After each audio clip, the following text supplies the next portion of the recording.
Putin and Russia over the war in Ukraine. Of course, a lot of Americans will recognize right away that this will impact gas prices, which are already skyrocketing. The national average hit an all-time dollar high overnight, $4.17 a gallon. That's up since it was $3.61 just a week ago. So we're seeing the gas prices already on the rise, and that is only going in one direction. Let's bring in our chief White House correspondent, Kristen Welker. The president clearly under pressure, not just from Ukrainian officials, but from lawmakers in both parties. And we're also hearing this morning that the UK and the EU are also taking some steps. They are, Savannah, that's right. To that last point first, the UK and EU announcing that they are going to phase out Russian oil over time. What President Biden is announcing is a ban on Russian oil. These are some of the most punitive measures that we will have seen from the United States and from its European allies to date, because this really is going to hit at the heart of Russia's economy. But it does come against that backdrop, Savannah, that you mentioned, mounting pressure from Republicans and also Democrats, including House Speaker Nancy Pelosi, who said it is time to ban Russian oil. We know that there is legislation pending in Congress as well. But in this instance, the president is going to take this step unilaterally without the support of Congress. What will the impact be on Americans? That's the question. Today, I'm announcing the United States is targeting the main artery of Russia's economy. We're banning all imports of Russian oil and gas and energy. That means Russian oil will no longer be acceptable at U.S. ports, and the American people will deal another powerful blow to Putin's war machine. This is a move that has strong bipartisan support in the Congress and, I believe, in the country. Americans have rallied to support their Ukrainian people and made it clear we will not be part of subsidizing Putin's war.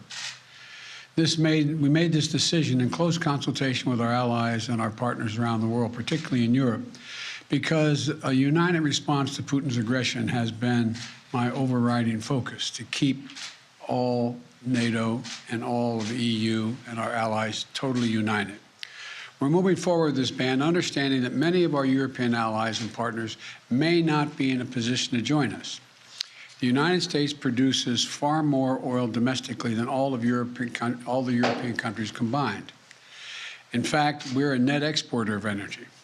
So we can take this step when others cannot. But we're working closely with Europe and our partners to develop a long-term strategy to reduce their dependence on Russian energy as well. Our teams are actively discussing how to make this happen, and today we remain united. We remain united in our purpose to keep pressure mounting on Putin and his war machine. This is a step that we're taking to inflict further pain on Putin. But there will be cost as well here in the United States. I said I would level with the American people from the beginning. And when I first spoke to this, I said defending freedom is going to cost. It's going to cost us as well in the United States. Republicans and Democrats understand that. Republicans and Democrats alike have been clear that we must do this. Over the last week, I've spoken with President Zelensky several times to hear from him about the situation on the ground and to consult and continue to consult with our European allies and about U.S. support for Ukraine and the Ukrainian people.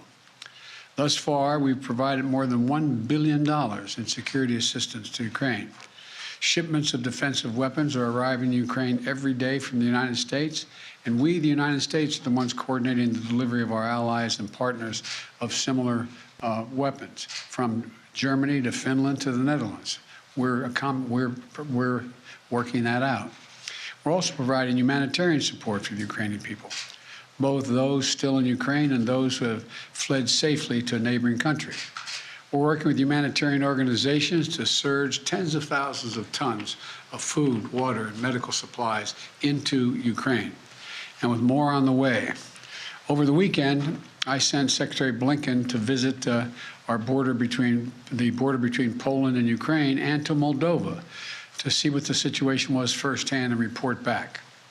General Milley, chairman of the Joint Chiefs of Staff of our Defense Department, was also in Europe, meeting with his counterparts and allies on NATO's eastern flank to reassure them, those countries bordering Russia, NATO countries, that we will keep our NATO commitment, the sacred commitment of Article 5. The Vice President Harris is going to be traveling to meet with our allies in Poland and Romania later this week as well. I've made it clear The United States will share in the responsibility of caring for the refugees so the costs do not fall entirely on the European countries bordering Ukraine.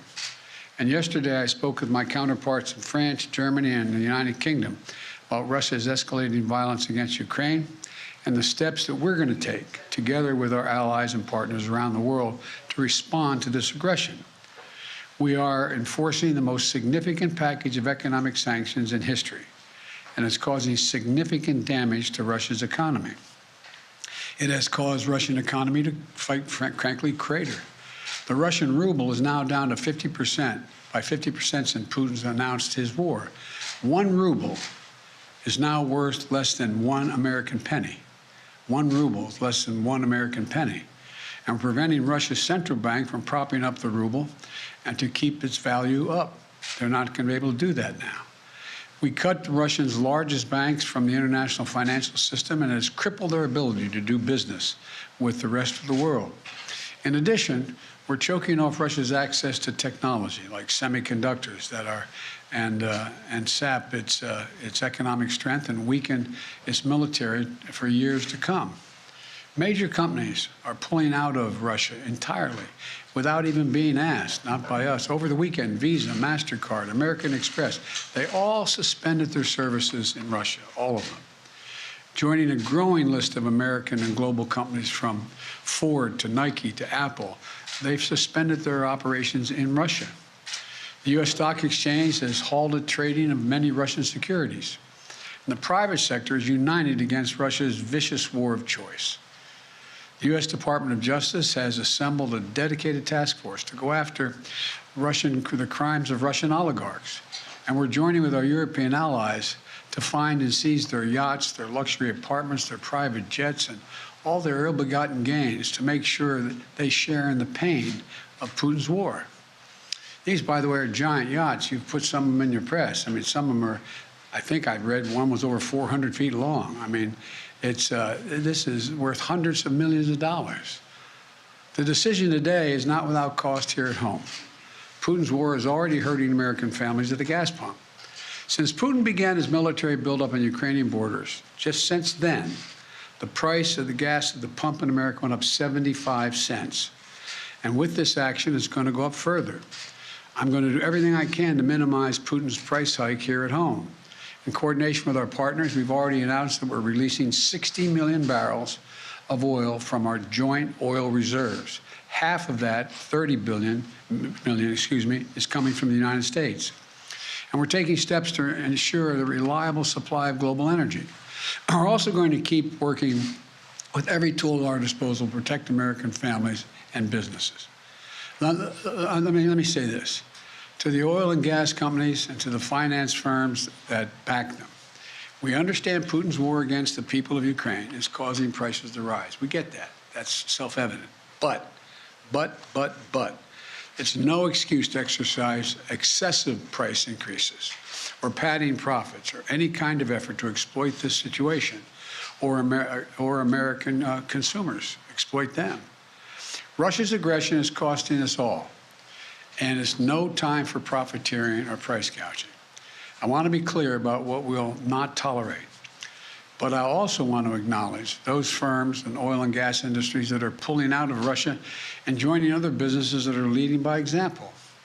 This is a time when we have to do our part and make sure we're not taking advantage. Look, let me be clear about 2 other points. First, it's simply not true that my administration or policies are holding back domestic energy production. That's simply not true. Even amid the pandemic, companies in the United States pumped more oil during my first year in office than they did during my predecessor's first year.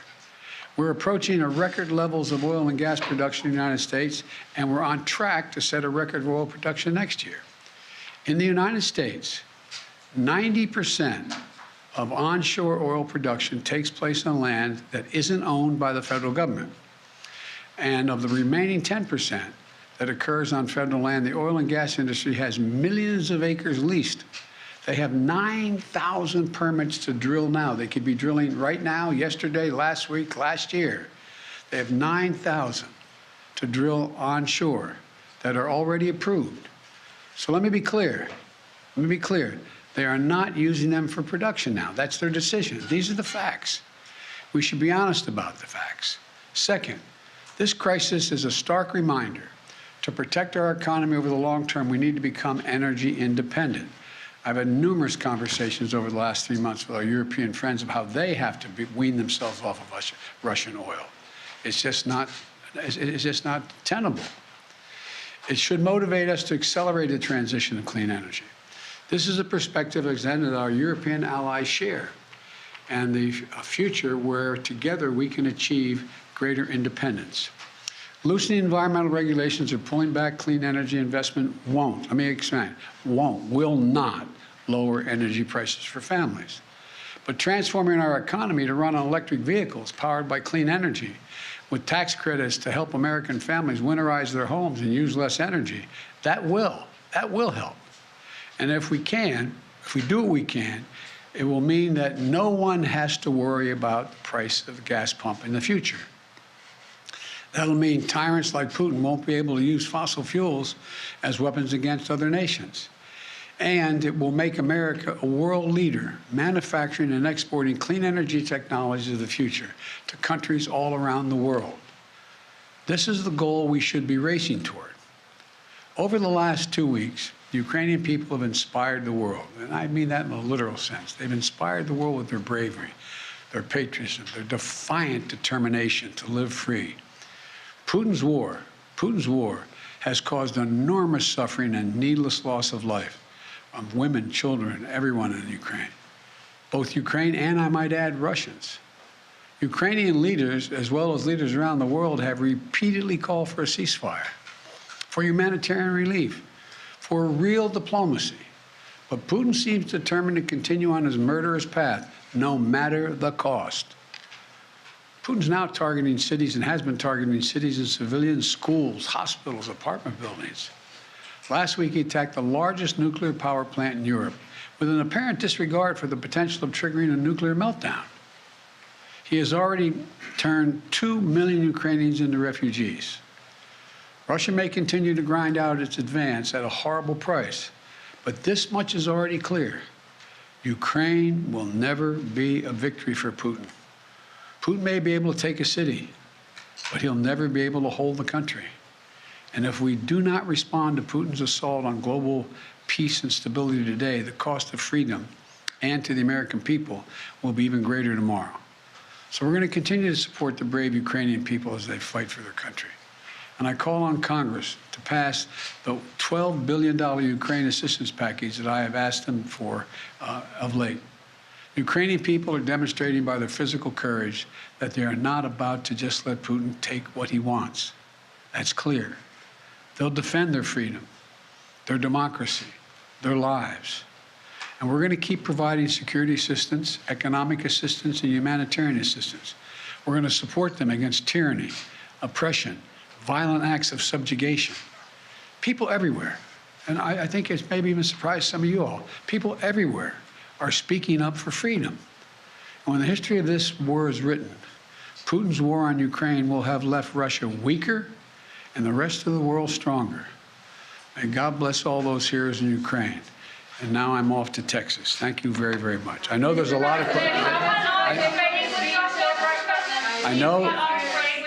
I know there's a lot of questions, but there's a lot more that has to be made clear, and I'm going to hold on that until we get more information. Thank you.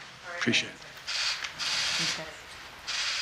President Biden in the Roosevelt Room at the White House announcing the immediate ban on Russian oil imports into the United States. Currently, Russia imports account for about 8% of our consumption here in this country, 600,000 barrels plus every day. That is stopping. And the president warned that defending freedom is going to cost, that gas prices, which have already been soaring in light of the war in Ukraine, will continue to do so. But he said, as for America, quote, we won't subsidize Putin's war. Let's go to Stephanie Ruhle, our business correspondent. And Stephanie, the practical effect of this, I mentioned that oil imports from Russia account for just a smaller portion of our consumption here in this country, but it'll pack a punch. And now we're seeing the UK and the EU taking some steps, although not quite as dramatic. Absolutely, Savannah. And the president hit all the marks he needed to on this speech. Well, we're not going to have a supply issue here. We make an ample amount here in the U.S. As you said, we just use a small portion of Russian oil and gas as opposed to Europe, which uses a whole lot more. But the price is going to be an issue. The United States, the government, we don't set the price. The price is set globally, and we're already seeing prices go up. We don't expect that to change. And the president said it. This is the current price of war. And hitting Russia, cutting off their big economic artery, is the hope that it's going to cause real pain over there.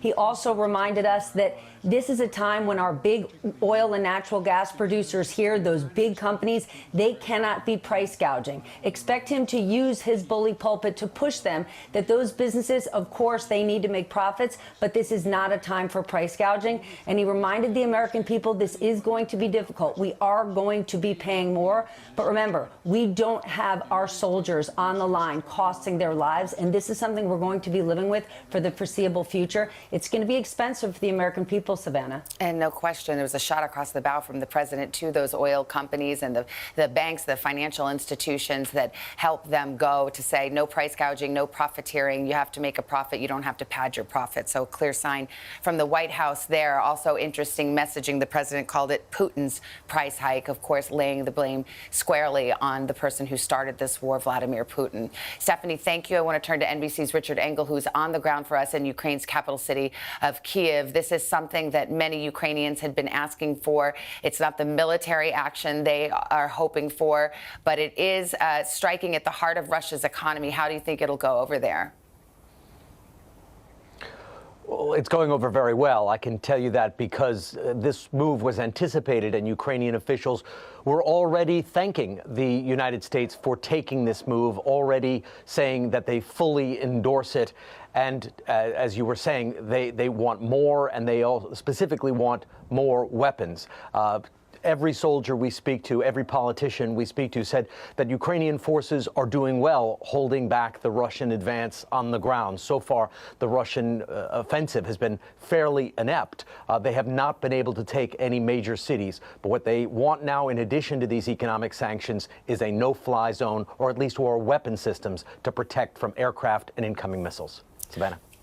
NATO and the U.S. have made clear that no-fly zone is not going to be forthcoming, so we'll continue to watch that as we see the Russians take more and more brutal steps to try to get control of Ukraine. Richard, thank you very much. And again, with the news just out, the president has announced a ban on Russian oil imports into the United States. Up until now, the United States was buying about 637,000 barrels of oil from Russia every day, even during this war. That stops today. The UK has announced steps. The EU has announced steps. We'll continue to watch it. The president laying blame squarely on Putin, calling it a vicious war of choice. We'll have more for you on MSNBC and NBC News Now. This is Savannah Guthrie reporting from New York.